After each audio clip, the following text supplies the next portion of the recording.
Hey everybody, Shoki here with today's unboxing video. We're going to look at the Marvel Legends series, Spider-Man Noir. And this is, of course, the Marvel Build-A-Figure line. Let's go ahead and take a look at the box. Of course, you can see you got Spider-Man Noir right inside there.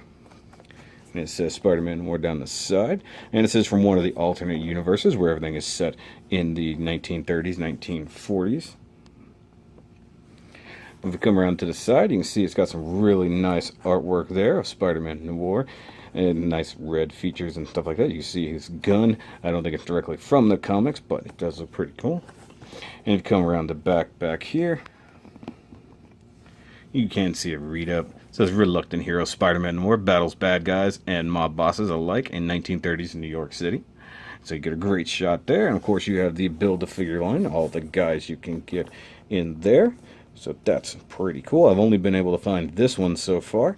I did see Spider-Woman, but it's already been gone. So let's go ahead and get this guy out here. Alright guys, so here we have Spider-Man Noir out of the packaging. Look pretty cool. I like the nice black aesthetic and the big trench coat and stuff. But before we really look at him, we're going to take a look at the stuff that came in the box. And of course we have the Build-A-Figure arm for the lizard. Looks pretty cool. I like the layered scale look, the two-tone green colors. It does look pretty cool. Even got some burnt or just dirty ripped sleeves right there. So that's actually pretty cool. Like I said, I haven't been able to find the rest of the figures or else we could actually build this guy. So we'll just set that off to the side. Now he doesn't come with any extra hands or anything because I don't believe this Spider-Man has any actual web shooting powers. He does have falling over powers though. You'd think he'd be better at balancing. But I think his boots make it a little bit awkward. Stand. Stand. It's like he just does not want to stay. Here, we'll just give him a bent knee. Let's see if that works. Fine, that's how he's going to be. But he does come with two little pistols. Now, these aren't necessarily correct because I believe in the comics he does use a more 30s style revolver, and these are definitely more like beam pistols. So they're there. The other problem being he only has a single holster. So the gun should fit in there, and actually that is a very large holster. It looks like it should fit a revolver of sorts. But I don't think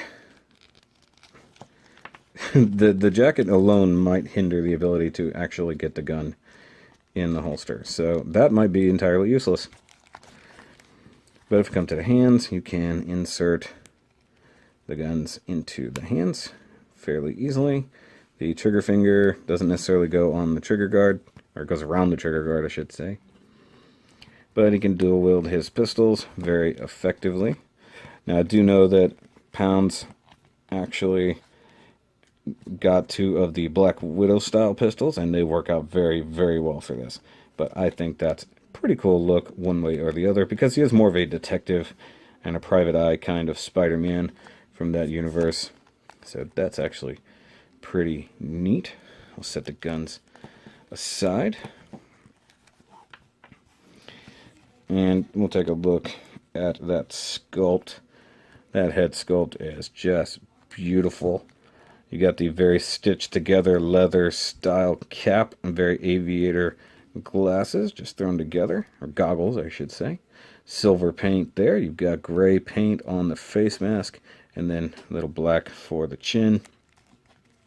You even got some extra gray paint and some nice pleated parts there for his collar.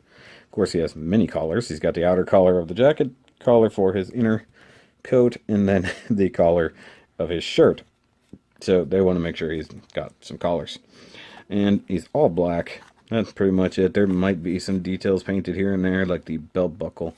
But even coming down the hands, while the sculpt is very nice. It does look like a heavy leather jacket, with the exception of the elbow joint. You can clearly see the arrow of how to assemble it.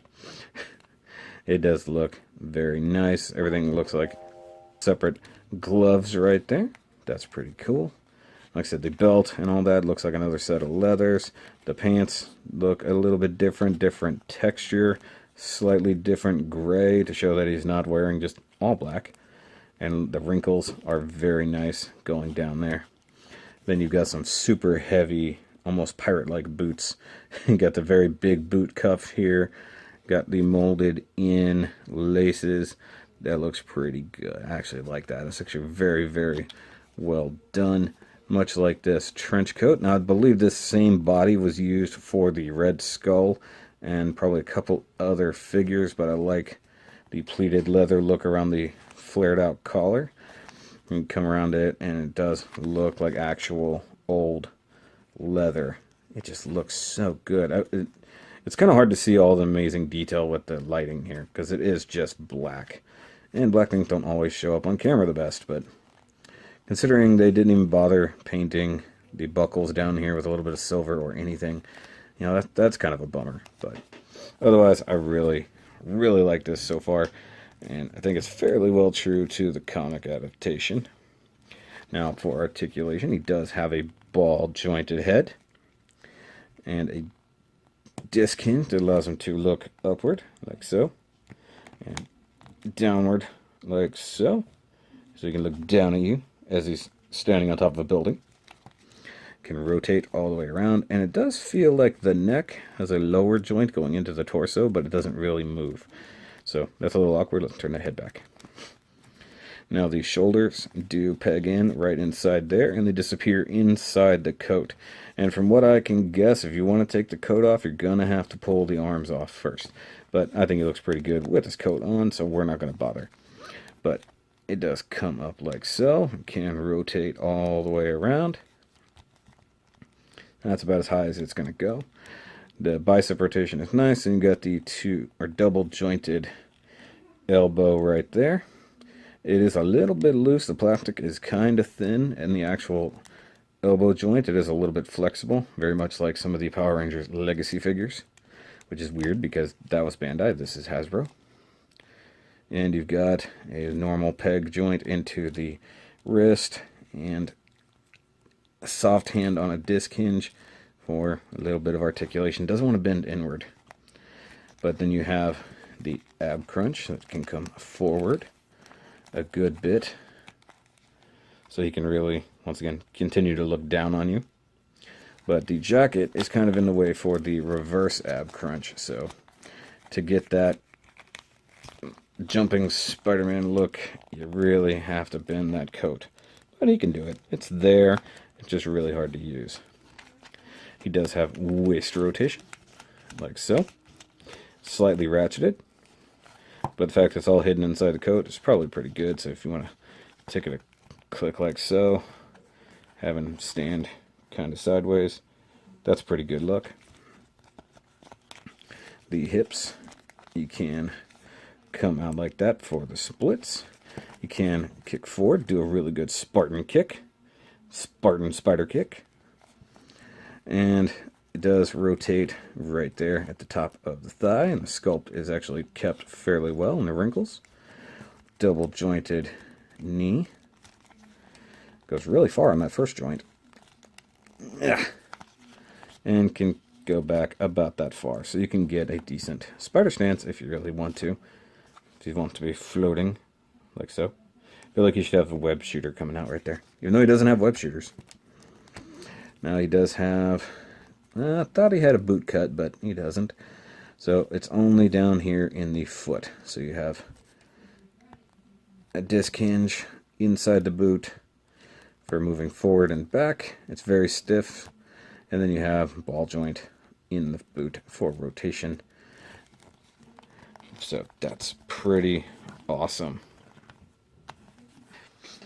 Okay guys, so apparently I don't know what I'm talking about. So he does actually have his spider abilities, but doesn't necessarily have the technology. He has organic web shooters and stuff like that. Sorry, I apologize.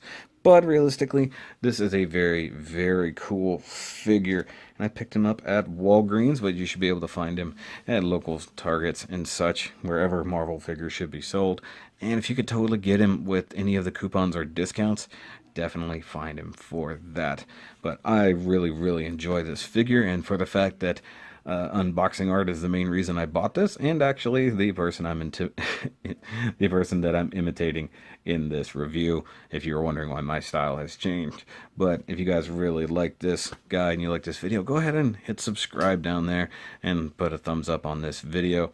Just want to wish you happy hunting, keep on collecting, and have a wonderful night.